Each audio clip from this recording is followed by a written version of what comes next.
சிநேகிதி நேயர்களுக்கு வணக்கம். நான் டாக்டர் பஞ்சாபகேச ராஜேந்திரன், ருமட்டாலஜிஸ்ட், மூட்டு, தசை, இணைப்பு திசு நோய்கள் நிபுணர். இந்த ருமேட்டிக் டிசீஸில் நிறைய நோய்கள் இருக்குது, 150க்கு மேலே இருக்குது. அதில் மெஜாரிட்டி ஆஃப் நோய் இருக்குது பாருங்கள், அதெல்லாம் பெண்களை தான் அதிகமாக பாதிக்குது. அது அதில் ஒரு முக்கியமான நோயை பற்றி இன்றைக்கி பார்ப்போம். அது பேர் முடக்குவாத மூட்டு நோய், ருமட்டாய்டு ஆர்த்ரைட்டிஸ் அப்படின்னு பேர். அது வர காரணம் என்ன அப்படின்னு முதல்ல பார்ப்போம்.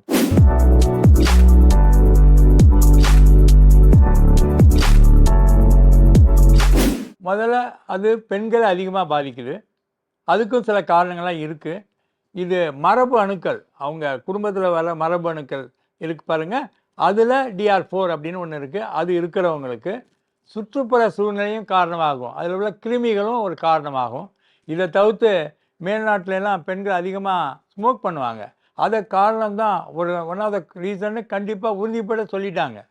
அதையும் தவிர்த்து இந்த பெண்களுக்கு வரும் ஹார்மோன் இருக்குது பாருங்கள், அது ஈஸ்ட்ரோஜன்னு பேர், அதுவும் ஒரு காரணமாகும். இதெல்லாம் தான் இந்த முடக்குவாத மூட்டு நோய் வருவதற்கு ஒரு காரணமாகும். அது என்ன செய்யுதுன்னா, நம்ம உடம்புல நோய் எதிர்ப்பு சக்தி, இம்யூன் சிஸ்டம் அப்படின்னு ஒன்று இருக்குது, இது போய் அதை மாற்றம் பண்ணிடுது. அது ஆக்சுவலாக நம்ம உடம்பை பாதுகாக்கிறதுக்காக இருக்குது பாருங்கள்.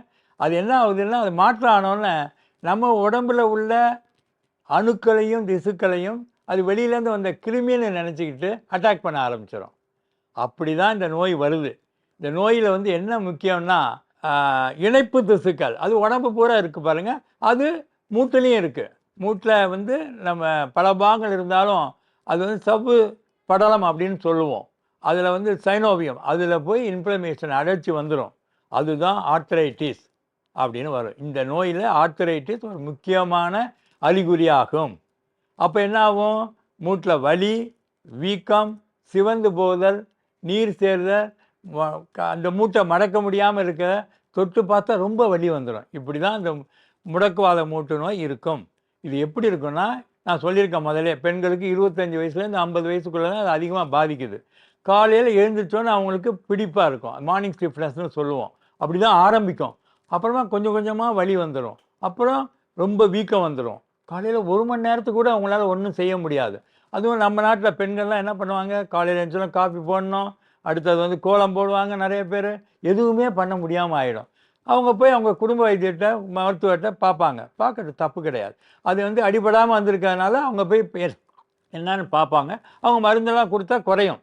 கொஞ்ச நாள் கழித்து மருந்து நேரத்தோடு திருப்பி வரும். இது மாதிரி அதிகம் வந்துட்டு இருந்தால் அவங்க உடனே அந்த மருத்துவரிடம் அவளே சஜஸ்ட் பண்ணி ருமட்டாலஜிஸ்ட்டை போகணுன்னு சொன்னாலும் சரி, இல்லை இவங்களே அவங்ககிட்ட கேட்கலாம், ருமட்டாலஜிஸ்ட்டை போகலாமா அப்படின்னு கேட்கலாம். ஏன்னா ருமட்டாலஜி அவங்க அனுப்பிச்சிட்டாங்கன்னா உடனே அவங்க எக்ஸாமின் பண்ணி பார்ப்பாங்க. ஓ, மூட்டில் இருக்குது, ஆர்த்ரைட்டிஸ் இருக்குது, ஓ 2 பக்கமும் இருக்கா, சிமெட்ரிக்கல் ஆர்த்ரைட்டிஸ் இருக்குது, அதை தவிர்த்து உள்பாகங்கள்லாம் ஏதாவது பாதிச்சிருக்கா. ஏன்னா இந்த நோய் வெறும் மூட்டை மட்டும் இல்லாமல் உள் உறுப்புகளையும் பாதிக்கக்கூடிய நோயாகும். அதெல்லாம் அவங்க பார்ப்பாங்க. பார்த்துட்டு எக்ஸாம் பண்ணிவிட்டு அதை உறுதிப்படுத்துறதுக்கு டெஸ்ட்டெல்லாம் பண்ணுவாங்க. என்னென்ன டெஸ்ட் பண்ணுவாங்க?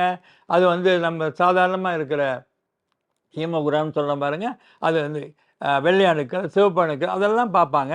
நோயின் தீவிரத்தன்மைக்காக டெஸ்ட் இருக்குது, அதை பார்ப்பாங்க. லிவர், கிட்னி ஃபங்க்ஷன், இதெல்லாம் தவிர்த்து முக்கியமாக என்ன பண்ணுவாங்கன்னா, ருமட்டாய்டு ஃபேக்டர், ஆன்டி-CCP 2 டெஸ்ட்டு பண்ணுவாங்க.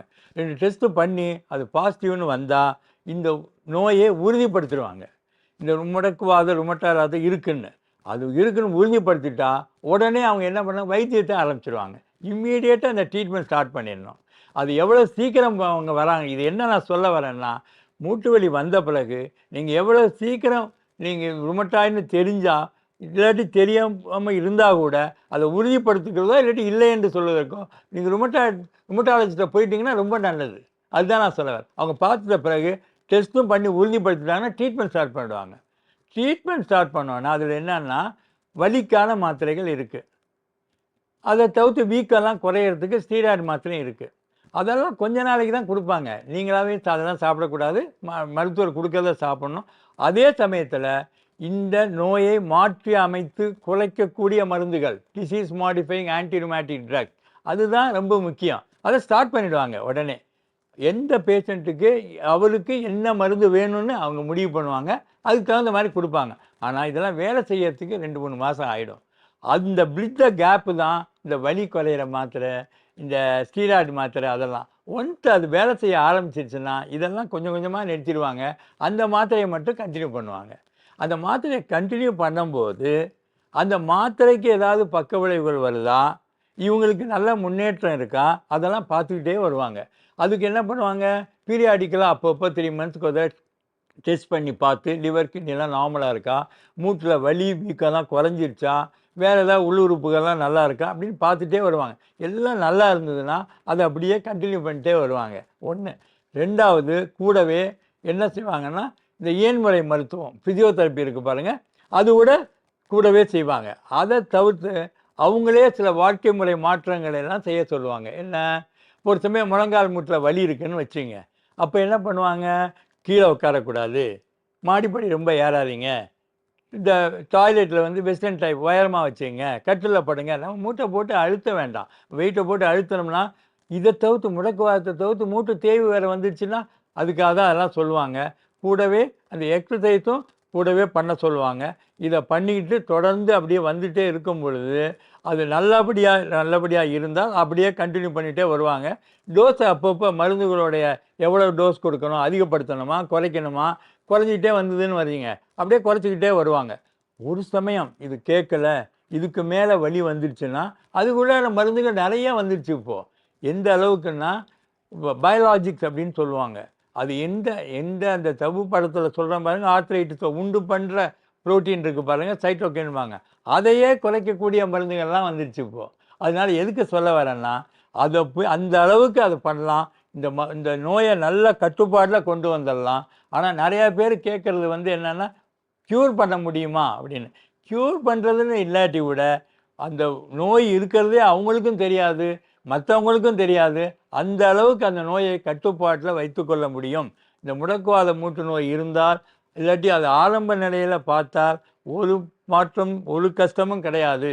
ஆனால் மருந்துகள மட்டும் தொடர்ந்து சாப்பிடணும். அதில ஏதாவது பக்க விளைவு வருதான்னு வரத அந்த டெஸ்ட் எல்லாம் மட்டும் டாக்டர் சொல்றபடி செய்யணும். ரொம்ப நல்லது. அவங்கள தொடர்ந்து பார்த்து கொண்டு இருக்கிறது தான் நமக்கு இந்த முடக்குவாத மூட்டு நோயை ஒரு நல்ல கட்டுப்பாடில் வைத்துக்கொள்ள முடியும். நெறைய மருந்துகள் வந்துருச்சு. கவலையே பட வேண்டாம். இதே மாதிரி நம்ம இன்னொரு இந்த மூட்டு தசை இணைப்பு திசு நோய்கள ருமேட்டிக் டிசீஸ்ல அடுத்த நோய பற்றி அடுத்த எபிசோடில் பார்ப்போம். வணக்கம். நன்றி.